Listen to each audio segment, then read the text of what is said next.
Hey guys, welcome back. In this video, I wanted to show you guys how to make a hidden blade similar to the one Colin Furze made.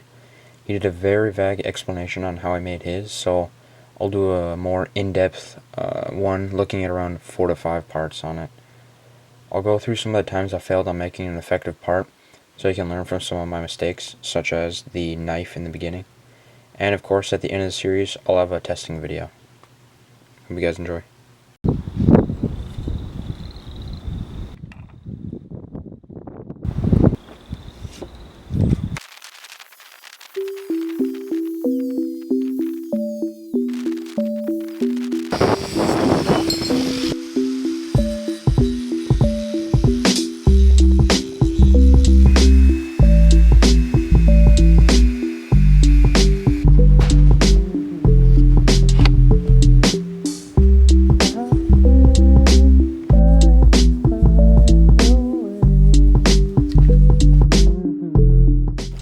To start off, I'll be making the blade. I don't show too much detail here because the blade ended up not working because of its weight. I later had to use a kitchen knife.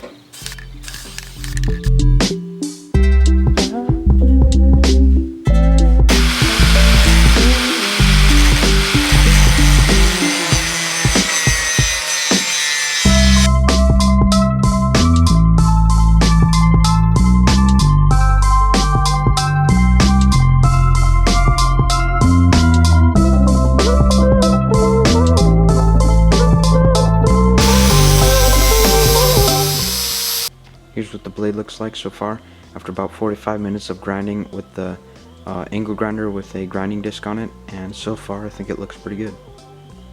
So you'll notice so far that I've actually only ground down one side. This side I think I might do a little bit of grinding on, but I want the majority of it flat because this is the part that's going to be laying on the base plate. So here's the base plate. I don't need to actually cut down the width of this anymore because it's the perfect width, but I do need to cut down the length a little bit. And then this piece of metal is the same thickness as the blade, and later on you'll see why. Now I'm cutting out these long strips of metal, and I'll stack these up in layers to hold all the necessary moving parts in place.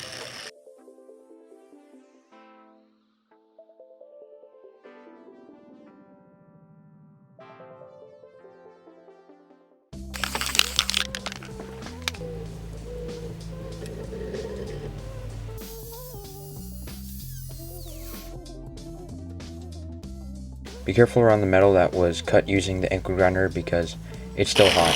I got a pretty painful burn here on my arm.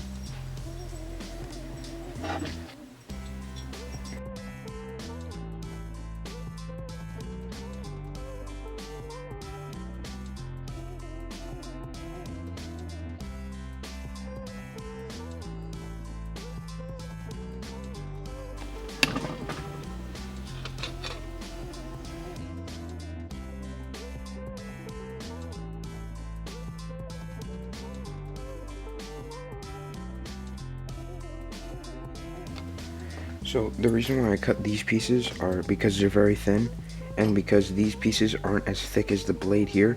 I need these pieces just to be a tiny bit thicker, so I'm actually just going to stack these, and this will make it a little bit thicker than the blade.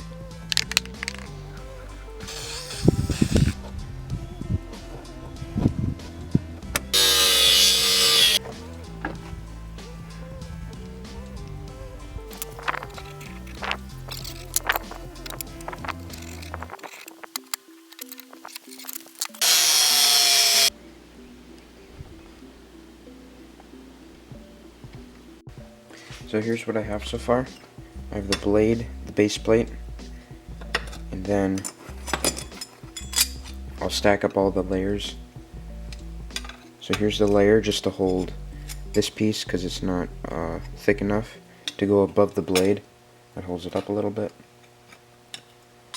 And then comes next this piece, which is going to be a little bit wider than this piece, and that's because it needs to hold the blade down.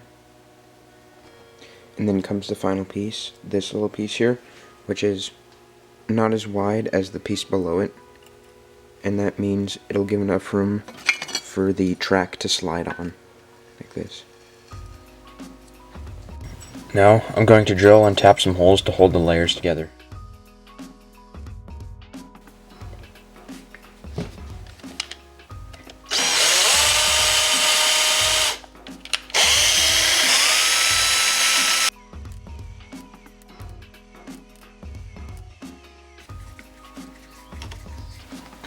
So since the thinner piece here isn't flush with this, I'm going to be using a file to make it flush.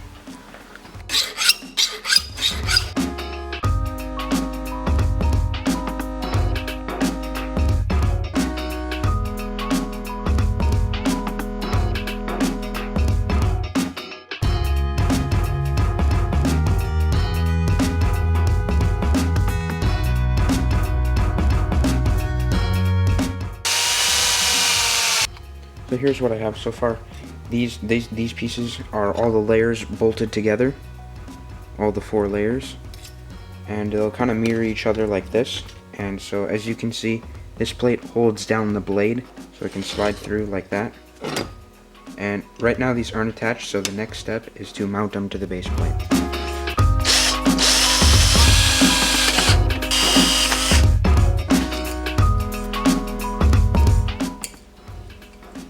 Make sure you use coil when tapping.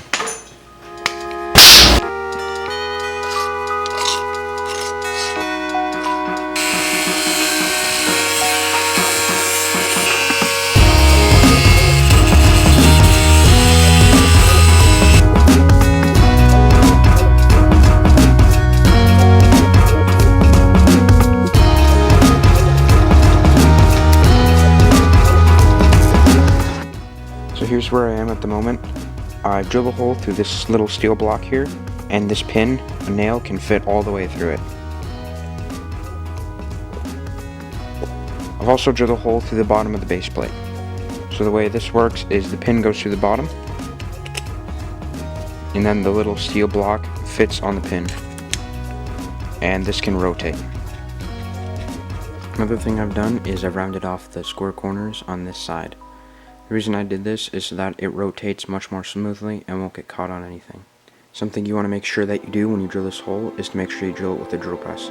That way you get the hole completely vertical.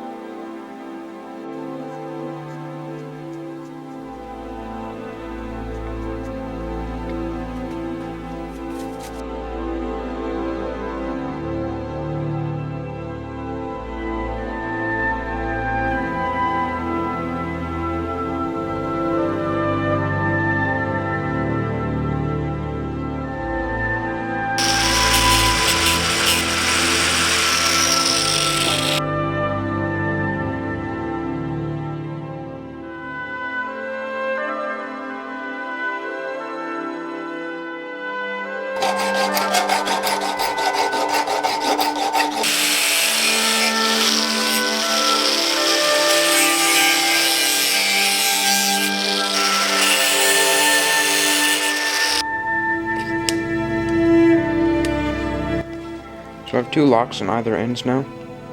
So when the blade starts out going forward, it can't move forward, but then when the lock is pushed out of the way, it can go. Then it goes all the way to the front, and then this locks it in. Can't move back, and when it's moved out of the way, it can move back. There's a little bit of extra metal on the top layer here, so I'll be removing that with the angle grinder.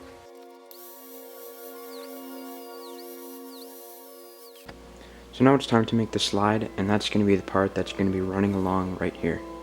I'm going to be making this out of aluminum, and that's because aluminum is really easy to work with. So first things, I'm going to be spraying it with the blue layout fluid, marking it out, and then cutting it with the bandsaw.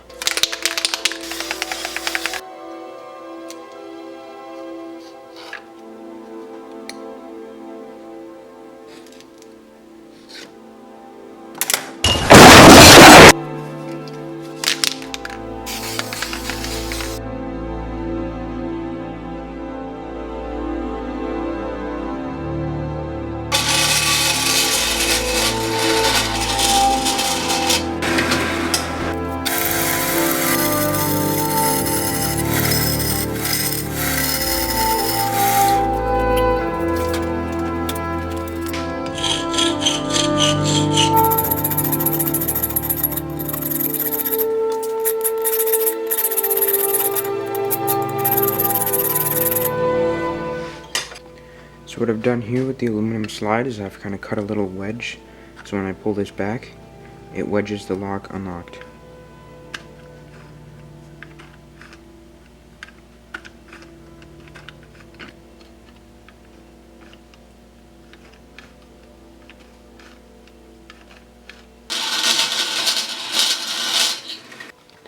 So now I've cut slots into both sides of the slide, and so on this side it pushes the lock out of the way, and then by the time it pushes this lock out of the way, it's up ahead of this lock so that it can push that back out of the way.